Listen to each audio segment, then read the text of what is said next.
एक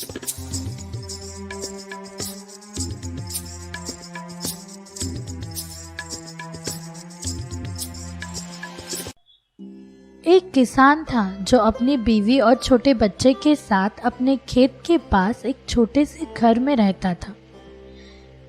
दिन भर खेत पे मेहनत करने के बाद जब वो थका हारा घर आता तो बीवी के मुस्कुराते चेहरे को देख और अपने बच्चे की किलकारियों को सुनकर फिर से उत्साहित हो जाता। एक दिन जब वो खेत से वापस आया तो उसने कहा, अरे देखो तो मैं खेत से क्या लाया हूँ। क्या लाए हो? हम भी तो देखे जरा। जब वह बाहर आई बच्चे के साथ तो एकदम से चौंक गई। बोली, हाय ये क्या है? हम इसका क्या करेंगे? कहाँ मिला ये आपको? कहाँ रखेंगे इसे? हाँ, कितने सवाल पूछोगी? देखते हैं, मिलकर सोचते हैं क्या कर सकते हैं। छोटा सा नेवले का बच्चा है, बड़ा प्यारा लगा मुझे। सोचा अपने छोटू के साथ पाल लेंगे, उसका दोस्त बनेगा, साथी बनेगा, भाई ही कह लो। वो सब तो ठीक है, पर ये रहेगा कहाँ? कहाँ रखेंगे इसे?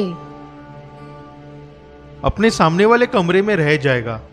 उसे छोटू के साथ सिखाएंगे तो सीख जाएगा। तुम बिना चिंता किए छोटू के साथ उसे प्यार देती जाओ। जो भी अच्छी बात सिखाने का मन करे दोनों को ही सिखाती जाओ। देखते हैं थोड़ी दिन कैसे चलता है।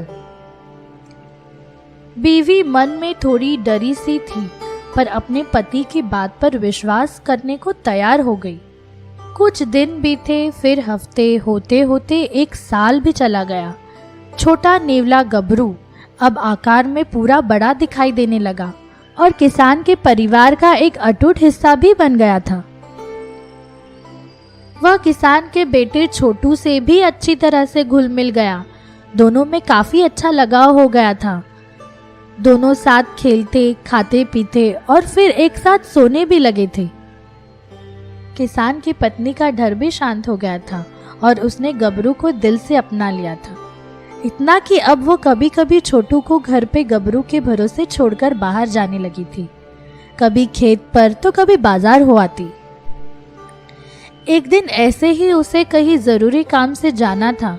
वह सुबह से सारा काम निपटाने में लग गई। उसने किसान से कहा कि उसे जाना होगा, तो वह भी बोला, कोई बात नहीं, तुम अपने गबरू को समझा देना कि उसे छोटू का ख्याल रखना होगा और फिर जाकर आना। पत्नी ने जल्दी जल्दी खाना बनाया, दोनों बच्चों को खिलाया और फिर तैयार होते होते गबरू से बोली, गबरू बेटा, मुझे जरा जरूरी काम से बाहर जाना है। तुम अपने छोटू का ख्याल रखना, ठीक है? गबरू ने ध्यान से माँ की बातें सुनी और तुरंत ही छोटे के पास जाकर बैठ गया।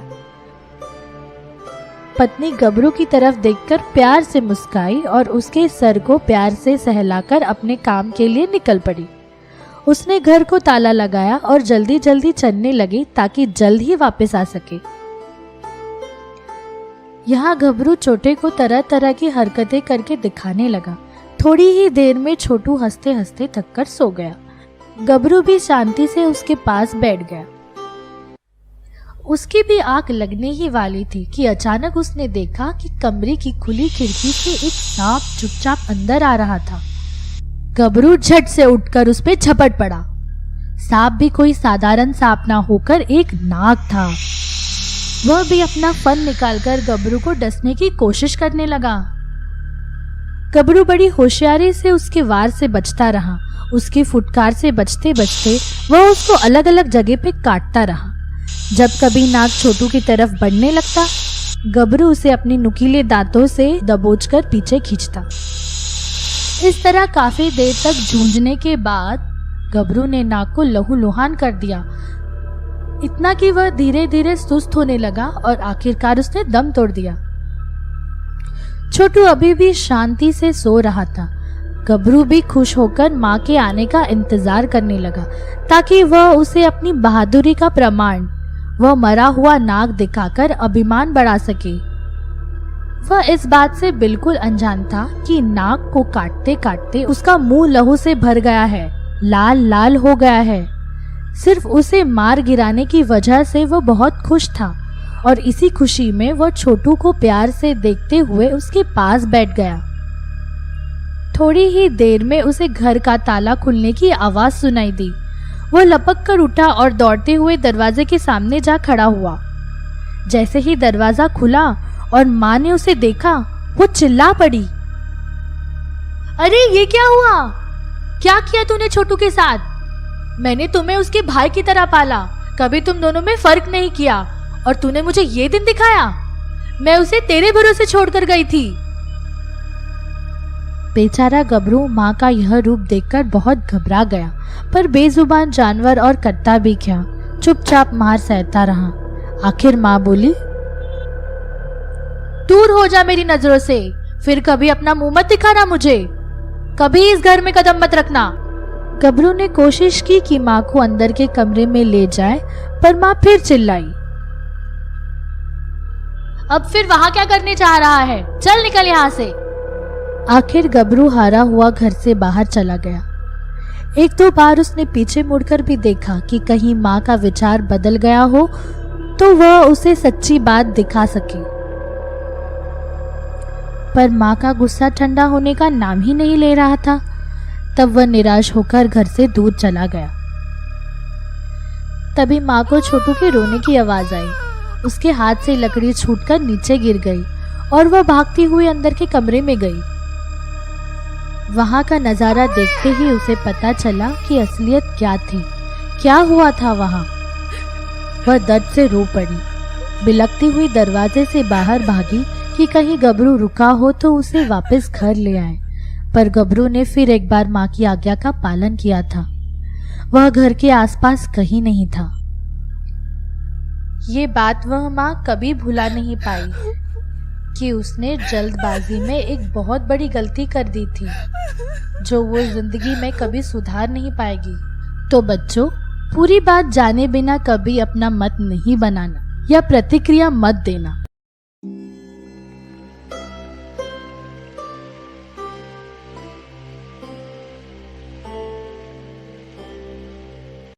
अब तक की कहानी में आपने देखा, एक किसान के जोड़े ने एक नेवले के बच्चे को बहुत प्यार से पाल पोस कर बड़ा किया। फिर एक दिन माँ गबरू नेवले को अपने बेटे के पास छोड़कर गई। लौट के जब वो आई तो उसने देखा कि नेवले के मुंह पे तो खून लगा हुआ था। घबराई माँ ने नेवले को बहुत खरी खोटी सुना के निकाल दिया, लेकिन बाद में उसे समझ आया कि नेवला तो वफादार था। उसने तो उल्टा उसके बच्चे की सांप से जान बचाई थी। उदास नेवला माँ का घर छोड़ के दूर चला गया और माँ अपनी गलती पर बहुत पछताई। आइए अब आगे की कहानी देखते हैं। हर साल सावन के महीने में सारे किसानों को खेतों में सांपों का सामना करना पड़ता है। इस बात को भी ध्यान में रखना होगा कि खेत में कहीं भी सांप दिखाई दे सकता है, जहरीला या बिना जहर वाला, छोटा या बड़ा। सावन में जो बारिश के साथ साथ बीच बीच में हल्की धूप निकलती है, वो सांपों को बहुत सुहाती है, जिसकी वजह से वो धूप में आकर पड़े रहते हैं। अब सावन का महीना आ रहा है, सांपों का मौसम ही कह लो। सच मानो जब भी सांपों का नाम लेता हूँ अपने गबरू की याद आती है। काश गबरू हमारे साथ होता। सब मेरी ही गलती थी। मैंने ही उस बेजुबान प्यारे जानवर को गलत समझा और जल्दबाजी में उसके साथ अन्याय किया। अब अपने आप को कोसने से कोई फायदा नहीं, हमने उसे हमेशा के लिए खो दिया है। बीवी बोझल मन से उठती है और किसी तरह काम में मन लगाने की कोशिश करती है। कुछ ही दिनों में सावन की हल्की धूप पानी के बौछारों के बीच से झलकने लगी। किसान सांपों के दर्शन के लिए तैयार रहने लगा।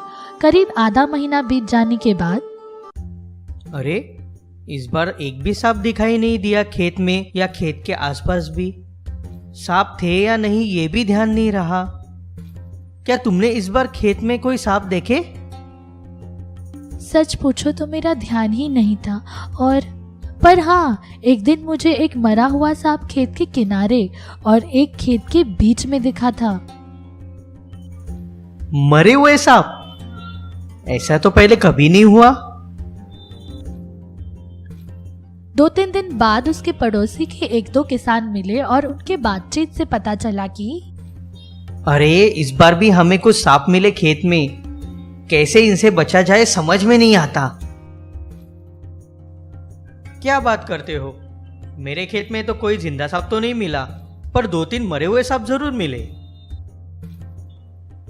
अच्छा, ये कैसे हुआ? मैं भी ये सोच के हैरान हूं। कहीं ऐसा तो नहीं कि अगले दिन से वो जब खेत पे जाता विशेष ध्यान रखता कि खेत के चारों ओर उसे इतना कौतूहल हो रहा था कि उसका अंदाजा सही है या नहीं कि वो दोपहर का खाना अपने साथ लेकर खेत पे जाने लगा। 4-5 दिन ऐसे ही गुजर जाते हैं। छठे दिन वो रोज की तरह खेत में अपने खाने का डब्बा खोलकर खाने के लिए बैठ जाता है।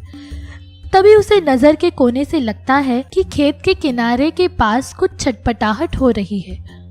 वो झट से मुड़ जाता है तो उसे दिखाई देता है कि एक सांप की किसी के साथ जंग हो रही है। वो ध्यान से देखता है तो उसे समझ में आता है कि वो और कोई नहीं, एक नेवला है, अच्छा सा हट्टा कट्टा। उसे देखते ही किसान को लगता है, अगर हमारा गबरू होता तो ऐसा ही होता।